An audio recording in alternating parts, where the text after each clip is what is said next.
Hello, good morning. Today we are going to discuss a new chapters from human physiology, breathing and exchange of gases. तो बच्चों आज हम लोग breathing and exchange of gases में जो सबसे first discuss करेंगे वो डेफिनेशन ऑफ रेस्पिरेशन। सबसे पहले हम लोग रेस्पिरेशन के डेफिनेशन को डिस्कस करेंगे और जानेंगे, ताकि डेफिनेशन जब आप समझ जाओगे तो आने वाले जो भी टॉपिक्स हैं वो उसको समझना काफ़ी इजी होगा और आपको एक कनेक्शन उसका फील होगा। तो सबसे पहले हम लोग जानेंगे respiration. If we are going to define respiration, it means the respiration is a physiochemical process. Respiration क्या है? Respiration एक physiochemical process है। Why respiration is a physiochemical process? Because respiration involves physical as well as chemical process. Respiration में आपको physical process भी देखने को मिलते हैं और केमिकल प्रोसेस भी देखने को मिलते हैं। अगर हम लोग फिजिकल प्रोसेस की बात करेंगे रेस्पिरेशन में, तो आपको दिखेंगे क्या? ब्रीदिंग और ventilation, external respiration, cellular internal respiration and transport of gases, ये आपको फिजिकल प्रोसेस में देखने को मिलते हैं।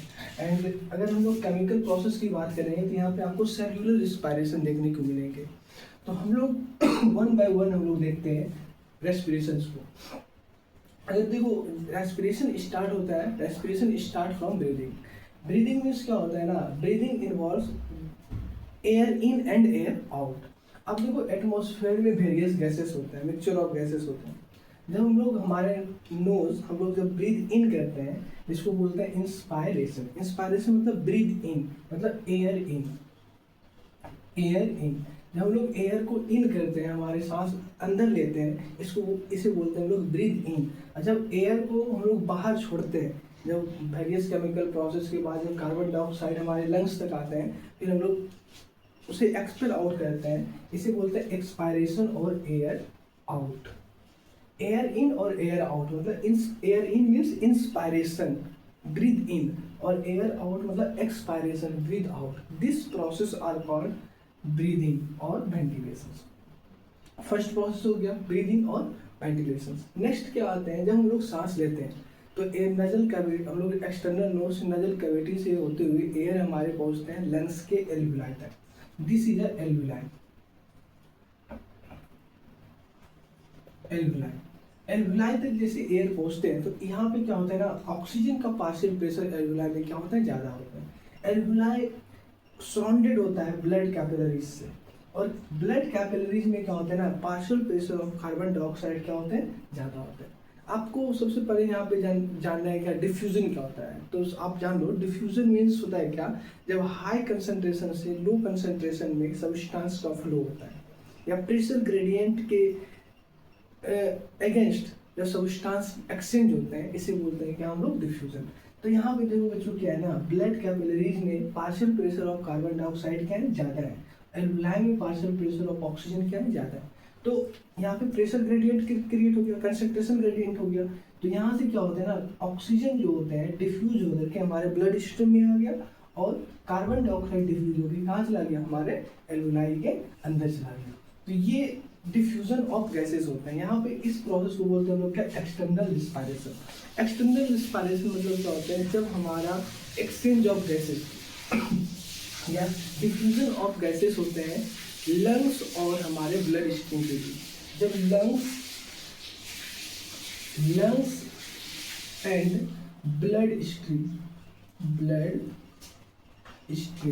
लंग्स एंड ब्लड स्ट्रीम के बीच अगर गैसेस का डिफ्यूजन होता है, इसे बोलेंगे हम लोग क्या, एक्सटर्नल रिस्पायरेशन। तो हम लोग ने देखा क्या, फर्स्ट नंबर वन देखा क्या, ब्रीदिंग वेंटिलेशन। सेकंड देखा क्या, एक्सटर्नल रिस्पायरेशन। थर्ड क्या होता है ना, हमारा transport of gases. Transport of gases में क्या होता है, जैसे हमारा गैसेस का एक्सचेंज होते हैं लंग्स एंड ब्लड स्ट्रीम के बीच, तो गैस जो होते हैं ब्लड के थ्रू ट्रांसपोर्ट होता है होल ओवर द बॉडी। तो ब्लड के थ्रू, ब्लड क्या है, ब्लड ट्रांसपोर्टेशन का मीडियम है, जिसमें ब्लड डिफ्यूज होकर के हमारे बॉडी के हर एक टिश्यू सेल तक ट्रांसपोर्ट होता है। तो इसमें क्या होता है, इसको बोलते हैं हम लोग क्या, ट्रांसपोर्ट ऑफ गैसेस। ऑक्सीजन क्या होता है ना, पूरे बॉडी से ब्लड टिश्यू के बीच जाता है, और कार्बन डाइऑक्साइड ब्लड टिश्यू से हमारे लंग्स तक आता है। This one is the transport of gases. अब जैसे ब्लड गैसेस को लेकर, रिस्पायरेटरी गैसेस को लेकर के हमारे टिश्यू तक जाता है, तो यहाँ पे क्या होता है, हमारे टिश्यू के अंदर एक सेल्यूलर रिस्पायरेशन होता है। यहाँ पे क्या होता है, ब्रेक डाउन होता है। जैसे कि हमारा ग्लूकोज है, ये ऑक्सीजन के प्रेजेंट में क्या होता है ना, ग्लूकोज, अभी आपको सिंपल आउटलाइन जानना है कि ग्लूकोज क्या होता है, ब्रेक डाउन होता है कार्बन डाइऑक्साइड एंड एटीपी के अंदर। जब कार्बन डाइऑक्साइड का फॉर्मेशन होता है, एटीपी क्या है ना, एटीपी इज एनर्जी, इन इसी का यूज हम लोग वेरियस लाइफ प्रोसेस या वेरियस फंक्शंस को परफॉर्म करने के लिए यूज करते हैं एटीपी का। तो ग्लूकोज जब ब्रेकडाउन होता है एटीपी में, यहाँ पे बहुत सारे कार्बन डाइऑक्साइड का भी फॉर्मेशन होता है, which is not compulsory, it is harmful for our body. तो इसी पार्शियल प्रेशर कार्बन डाइऑक्साइड का ज़्यादा होने से क्या होता है, ये हमारे बॉडी के लिए हार्मफुल है। तो इसको क्या करते हैं ना, हम लोग डिफ्यूज कर देते हैं, क्योंकि ये जो ब्लड आ रहा है, ब्लड स्ट्रीम, ब्लड कैपिलरी, ये ब्लड वेसल्स के थ्रू, तो इसमें कार्बन डाइऑक्साइड का पार्शियल प्रेशर काफ़ी कम है, तो यहाँ भी डिफ्यूजन ऑफ गैसेस होते हैं।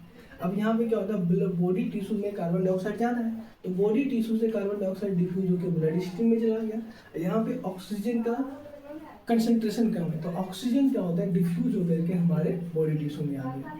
तो यहाँ पर भी डिफ्यूजन ऑफ गैसेस होते हैं, जिसको बोलते हैं क्या, इंटरनल रिस्पायरेशन। इंटरनल रिस्पायरेशन में क्या होता है ना, diffusion of gases between blood stream and body tissue. Blood stream और बॉडी टिश्यू के बीच जो गैसेस का डिफ्यूजन होता है, इसी हम लोग क्या बोलेंगे, इंटरनल रेस्पिरेशन। और आप देखो क्या, यहाँ पे सेल्यूलर रेस्पिरेशन भी हो गया, सेल के अंदर रेस्पिरेशन, यहाँ पे ब्रेकडाउन ऑफ ग्लूकोज हो रहा है, ग्लूकोज का ब्रेकडाउन हो रहा है, एटीपी और एनर्जी का फॉर्मेशन हो रहा है। इस प्रोसेस को बोलते हैं हम लोग क्या, केमिकल प्रोसेस। तो आप लोग देखोगे क्या वो चार्ट में कि ये जो रेस्पिरेशन होते हैं सब फिजिकल प्रोसेस भी होते हैं, जिसमें हमारा क्या होता है, वेंटिलेशन होते हैं, breathing, internal respiration, external respiration and transport of gases. ये चार जो है हमारे, एक बार रिपीट देखोगे, जो एक बार रिपीट करो, याद होनी चाहिए सामने में।